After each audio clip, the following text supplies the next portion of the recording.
Another one, speaking out, we had Chris Waddle last week. Gary Monk's been doing the rounds. Oh, did you? Interesting. Yes. So yeah, that's why you need to keep control of your community, my friend. Otherwise, you get people just having a pop for no reason. So Monk has been talking about the out of contract players at Wednesday. He's also questioned the strategy at the club. Is this him taking a jab at Chansiri, as we saw Waddle do in the press last week? Now, this is from the Examiner. Quote, obviously in my time there, this is Monk talking, obviously in my time there, the out-of-contract players is a strategy the club has implemented since the owner has been there, but of course it makes it difficult. I think the problem, I had 11 players in my squad last season, and there is 14 again this season. 11 players out of contract is referring to there. There's paraphrasing in this. I think there were a lot of out-of-contract players in the previous season. The problem is it creates uncertainty. It creates uncertainty to the players whether they are going to be there or not. I know everyone will say you are playing for your future, but it's not quite as simple as that. Players prefer security, and then they know what they are working towards and what the club is on board with. And of course, as you get to the later stage of the season, there are lots of players out of contract, and commitment is what you're asking for. It creates difficulties in that sense and from a business point of view. There are young players on there, potential assets, and trying to create a business plan or a model. You leave yourself wide open to lots of things in terms of losing out on certain assets, that's for sure. So this is the first sort of pushback we've heard from Monk in terms of the Chansiri thing. It didn't seem like a pretty breakup, did it, really, at the time?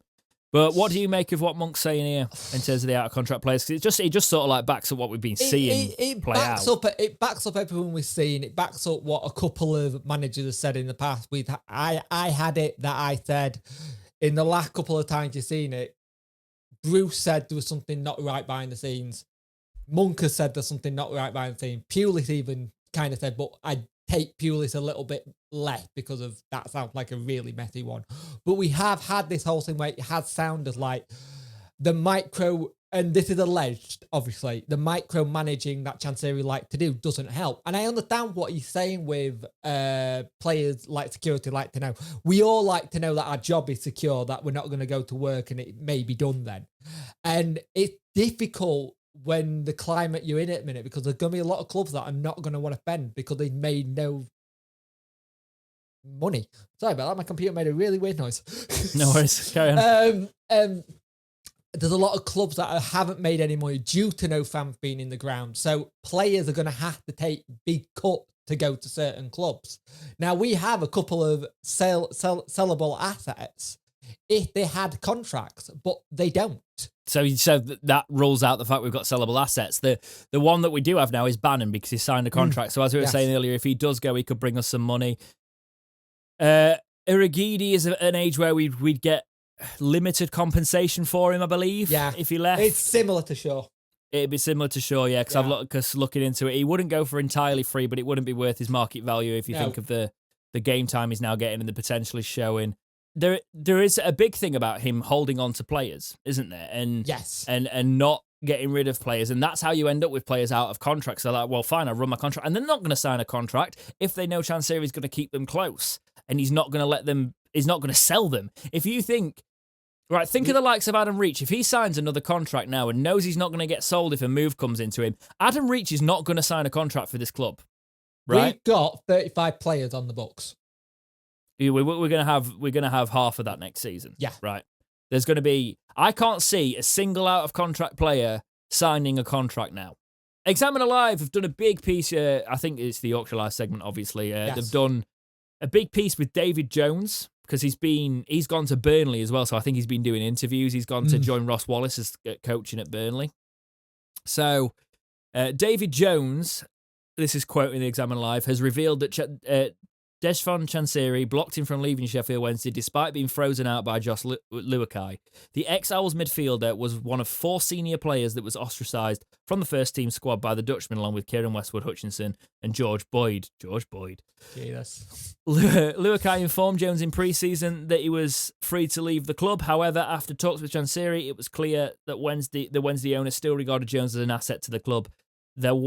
The quote from Jones here, there was interest and offers on the table where I could have left for other championship clubs, Jones said. I had conversations with the chairman. My relationship was good. I think his heart is in the right place with everything he does. He's a good guy. In his opinion, he's looking after Sheffield Wednesday's best interests. It was difficult for me to get out because his thought on me didn't align with the manager's view. His words to me that I was a professional, that was always fit, for example, and football can change very quickly, and if the manager was to part, you never know how long managers will last. The next man might want me. Right. Okay. We didn't read the full article there. I never read full articles out. Go read the articles if you want to read the articles. It's just we took the bits that are relevant to us talking about. This is the thing. This is telling us about Chansiri a bit more. Yeah. Chansiri had chances to sell and balance the book. For a man that wasn't playing. Yes. This is the thing. He wasn't playing. He wasn't in the team. Didn't want to be here. You kept him.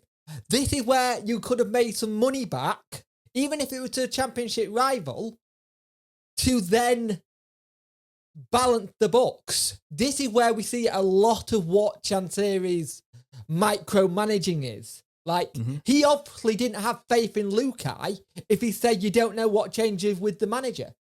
Yeah, no, well, to be honest, I could understand why watching his football, but it's... If I go that, I've got the tash. We signed some... He ostracised Kieran Westwood, Hutchinson, Boyd. Be interesting to see if we turn down offers for Westwood during that. Yeah. Who was then ostracised by Monk, right? And we know he had offers in the summer. I'd love to hear some more of these players speak out, honestly. If ex-players ever get a whiff of this, please come and talk to us. We'll never stitch you up. We're not those kind of people. But we will. It's so interesting to find out this sort of stuff, you know, like... People will see this as us bashing Chansiri. We're not bashing Chansiri. It's finally we're seeing a view of what Chansiri's like. And if anything, he made the wrong mistakes when Monk came in. I think if he's going to get rid of Monk like he did, by letting assets like Nuiu go who can get you goals places, and then Hutchinson gone who came back, that is when he was like, okay, maybe now I need to let players go on the freeze. There was probably offers for those players in before. He didn't let them go, and then he lets them go on free when actually we could have done with keeping those players. It's just weird. Could you imagine if we got Monk, because Monk has turned around and said he wasn't comfortable about taking the job in first place and he wasn't comfortable possibly keeping the job at the end of the season. If that's the case, Monk should have resigned, gone, and can you imagine what we'd be like now if we had more and got more then? Or even when we got more when Pulis went. Yeah. You know, that's 9 games. That could have kept us up, you know?